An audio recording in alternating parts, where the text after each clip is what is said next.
আসসালামু আলাইকুম। আজকে আমি আপনার সঙ্গে মজাদার ঝাল ঝাল চিকেন রেসিপি শেয়ার করব। এটা খেতে খুবই মজা। প্রথমে মাংস নিয়েছি, এরপর যে আমি জিরার গুঁড়া, গরম মশলার গুঁড়া, স্বাদ মতো লবণ এবং ধনের গুঁড়া এবং সয়া সস এবং মরিচের বাটা দিয়ে এটা ভালোভাবে মাখিয়ে নেব। মাখিয়ে নেওয়ার পর এরপর যে আমি এখানে কাজু বাদাম, টমেটো এবং পেঁয়াজ ভালোভাবে ভেজে নেব যতক্ষণ না পর্যন্ত এটা নরম হয়ে আসবে। এটা যখন নরম আসবে আমি এটা উঠে এটা ব্লেন্ড করে নেব। এখন এই পর্যায়ে আমি একটা ফ্রাই প্যানের মাংসগুলো ভেজে নেব। এভাবে 10-15 মিনিট ভেজে নেওয়ার পর এরপর যে আমি ওই বাটাটা দিয়ে দেবো, টমেটো, কাজু বাদাম, পেঁয়াজ বাটাটা দেওয়ার পর ভালোভাবে নেড়ে নেওয়ার পর এরপর যে আমি এখানে মরিচ বাটা দিয়ে দেবো।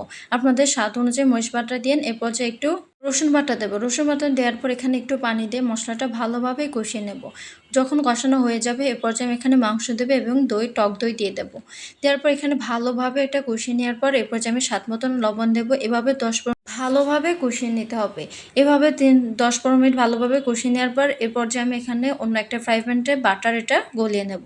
এটা দিলে এর স্বাদ আরও দ্বিগুণ বেড়ে যাবে। এরপর যে গলে যাওয়া বাটারটা দিয়ে দেবো।